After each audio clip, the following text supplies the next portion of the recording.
ദൈവനാമം വാഴ്ത്തപ്പെടട്ടെ.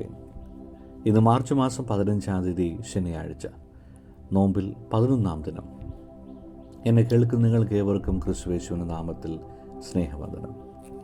ഇന്നത്തെ ചിന്തയ്ക്കും ധ്യാനത്തിനുമായി 1 യോഹന്നാൻ 1-ാം അധ്യായം അതിൻ്റെ 9-ാമത്തെ വാക്യം.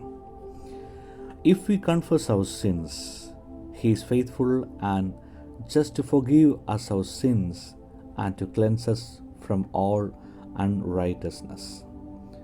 നമ്മുടെ പാപങ്ങളെ ഏറ്റുപറയുന്നുവെങ്കിൽ അവൻ നമ്മുടെ പാപങ്ങളെ ക്ഷമിച്ചു സകല അനീതിയും പോക്കി നമ്മെ ശുദ്ധീകരിപ്പാൻ തക്കവണ്ണം വിശ്വസ്തനും നീതിമാനും ആകുന്നു. ഇന്നത്തെ ചിന്താവിഷയം നോ മോർ ഗിൽറ്റി, ഒരു കുറ്റബോധവും ഇല്ല എന്നതാണ്. കുറ്റബോധം എന്ന് പറയുന്നത് ഒരു വ്യക്തിയുടെ അശുദ്ധമായ ചിന്തകൾ അല്ലെങ്കിൽ സാമൂഹിക, ധാർമ്മിക, മാനസിക തലങ്ങളെ ലംഘിച്ചതിൻ്റെ ഫലമായി രൂപപ്പെടുന്ന ഒന്നാണ്. ഗിൽറ്റ് ഫ്രീ സ്റ്റേറ്റ് എന്ന് പറയുന്നൊരു തലം വരെയുണ്ട്. കുറ്റബോധമില്ലാത്ത അവസ്ഥ 2 തരത്തിൽ നമുക്കതിനെ വിവരിക്കാനായിട്ട് സാധ്യമാകും.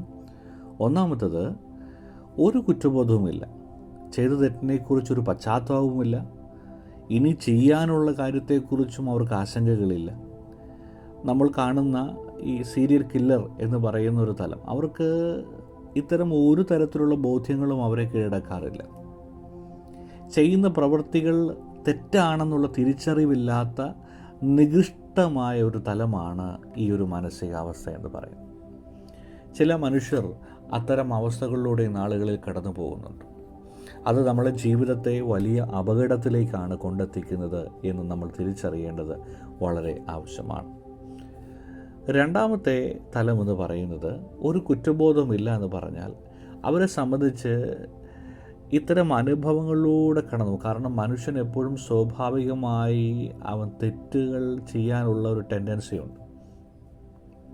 അവൻ്റെ ശരീരവും അങ്ങനെ തന്നെയാണ് രൂപപ്പെടുത്തിയിരിക്കുന്നത്.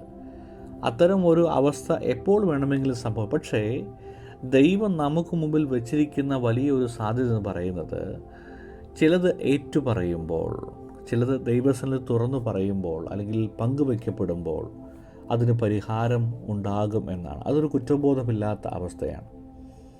കാരണം എൻ്റെ തെറ്റുകൾ പരിഹരിക്കപ്പെട്ടു എന്നുള്ള തിരിച്ചറിവോടുകൂടെ കുറ്റബോധമില്ലാത്ത അവസ്ഥയിൽ തുടരാൻ കഴിയുന്നത് എത്ര മനോഹരമായ ഒരു സാഹചര്യമാണ്.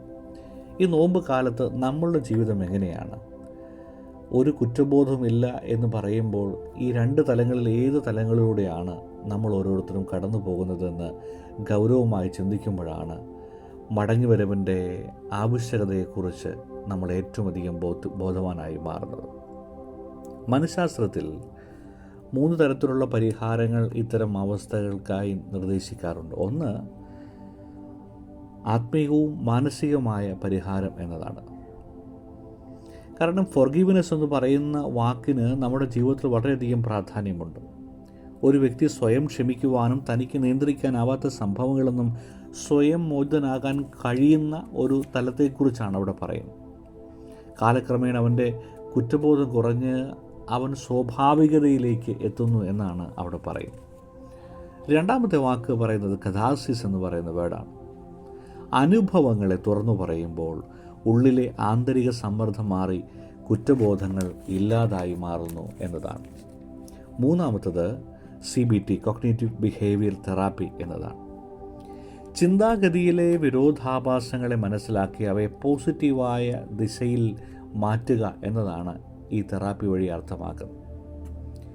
ഈ 3 തലങ്ങളുടെയും സംഗ്രഹമാണ് 1 യോഹന്നാൻ 1:9 എന്ന് പറയുന്നത്. നമ്മുടെ പാപങ്ങളെ ഏറ്റുപറയുന്നുവെങ്കിൽ അവൻ നമ്മോട് പാപങ്ങളെ ക്ഷമിച്ച് സകല അനീതിയും പോക്കി നമ്മെ ശുദ്ധീകരിപ്പാൻ തക്കവണ്ണം വിശ്വസ്തനും നീതിമാനും ആകും. തെറ്റുകളും കുറവുകളും സംഭവിക്കാത്തവരായി ആരുമില്ല എന്ന് തിരിച്ചറിയുമ്പോഴാണ് തെറ്റു പരിഹരിക്കേണ്ടതിൻ്റെ ആവശ്യകതയെക്കുറിച്ച് നമുക്ക് മനസ്സിലാക്കാനായിട്ട് സാധ്യമാകുന്നത്.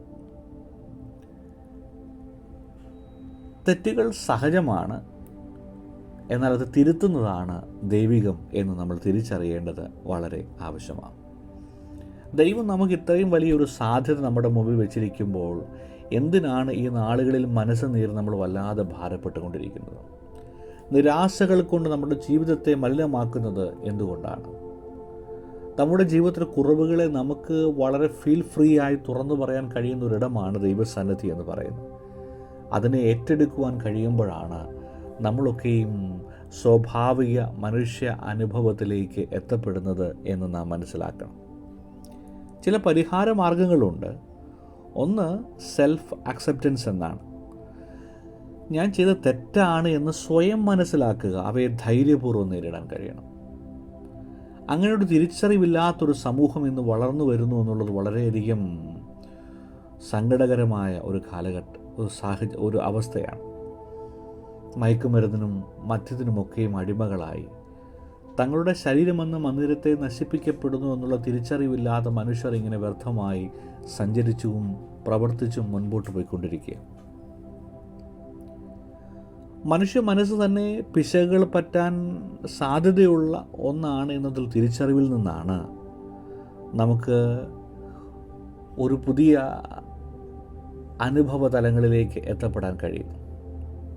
കാരണം ഇത് സഹജവും സ്വാഭാവികവുമാണെന്നുള്ള മനസ്സിലാക്കൽ നമുക്കുണ്ടാകുമ്പോൾ തന്നെ അത് പരിഹരിക്കാനുള്ള മനഃപൂർവ്വമായ ശ്രമവും നമ്മുടെ ഉള്ളിലുണ്ടാവും. അത് നമ്മളെ സഹായിക്കുന്നത് ചില മെഡിറ്റേഷനുകൾ, പ്രാർത്ഥനകളൊക്കെ നമ്മളെ അതിന് സഹായിക്കും. ചില പുതിയ ഹോബികൾ കണ്ടെത്തുമ്പോൾ, അല്ലെങ്കിൽ നല്ല സൗഹൃദങ്ങൾ രൂപപ്പെടുമ്പോൾ, നല്ല ഗുരുക്കന്മാരുടെ ആലോചനകൾ തേടുമ്പോഴൊക്കെ ഒരു പുതിയ മാനസികാവസ്ഥയിലേക്ക് എത്തപ്പെടുവാനായിട്ട് സാധ്യമാകും. 1 യോഹന്നാൻ 1:9 പറയുകയാണ്, ദൈവത്തിൻ്റെ ക്ഷമയുടെ ഉറപ്പാണ് നമുക്ക് ലഭിക്കുന്നത്. ദൈവം എന്നോട് ക്ഷമിക്കും, പിന്നെ ഞാൻ എന്തിനാണ് നിരാശപ്പെടുന്നത്? അവൻ എന്നെ ശുദ്ധീകരിക്കും, എൻ്റെ പാപങ്ങളെ ശുദ്ധീകരിക്കും, എനിക്കൊരു പുതിയ അവസ്ഥയിലേക്ക് എന്നെ കൈപിടിച്ചാനയിക്കുമെന്നുള്ള തിരിച്ചറിവ് നമുക്കുണ്ടാകുമ്പോൾ നമ്മുടെ ജീവിതം കുറച്ചുകൂടെ പ്രകാശപൂരിതമായി തീരും എന്ന് നാം തിരിച്ചറിയണം. നമ്മുടെ സകല പാപങ്ങളും ക്ഷമിച്ച് സകല അനീതിയും പോക്കി നമ്മെ ശുദ്ധീകരിപ്പാൻ കഴിയുന്ന വിശ്വസ്തനായും നീതിമാനായ ഒരു ദൈവത്തെയാണ് നമുക്ക് മുമ്പിൽ നിൽക്കുന്നത്. അവൻ്റെ വിശ്വസ്തത എന്ന് പറയുന്നത് മാറ്റമില്ലാത്തതാണ്.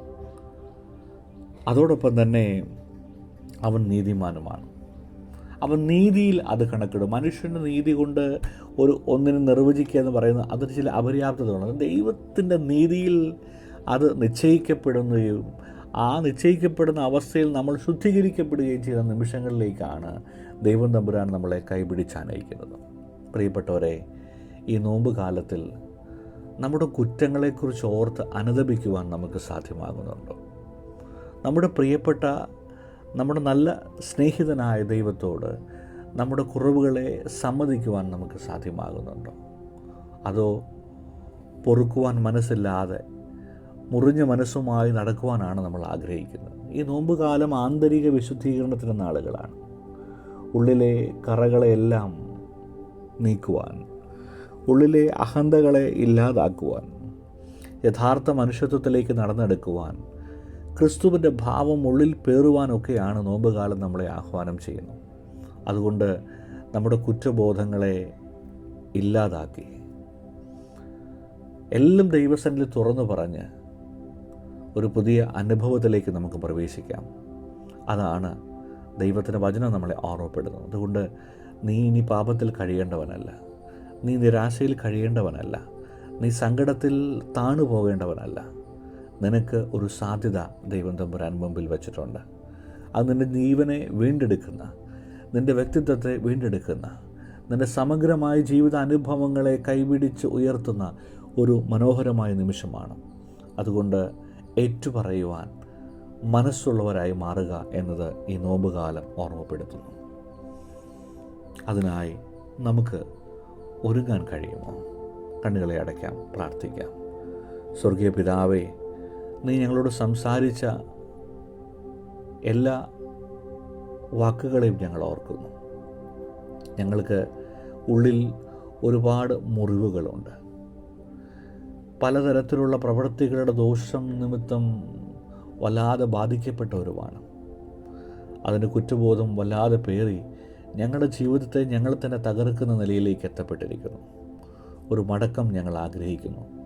അത് ഞങ്ങളുടെ ജീവിതത്തിന് അനിവാര്യതയെ നിങ്ങൾ തിരിച്ചറിയുന്നു. നിൻ്റെ സന്നിധിയിൽ അതെല്ലാം തുറന്ന് സംബന്ധിച്ചുകൊണ്ട് സർവശക്തനും നീതിമാനും സകല അവസ്ഥകളെയും വിശുദ്ധീകരിക്കാൻ കഴിയുന്ന അവിടുത്തെ പാദപീഠത്തിൽ ഞങ്ങളെ സമർപ്പിച്ചുകൊണ്ട് ഒരു പുതുജീവിതത്തിന് ഒരുങ്ങുവാൻ ഞങ്ങൾ താല്പര്യപ്പെടുന്നു. അതിനായി ഞങ്ങളെ സഹായിക്കുകയും അനുഗ്രഹിക്കുകയും ചെയ്യാൻ വഴി നടത്തണം. ഇന്നത്തെ ദിവസം കർത്താവിനെ ഒരുങ്ങുവാൻ തക്കോണം ഞങ്ങളെ സഹായിക്കണം. യേശുവിൻ ധന്യമുള്ള നാമത്തിൽ തന്നെ ആമേൻ. എല്ലാവർക്കും ഒരു ശുഭദിനം നേരുന്നു.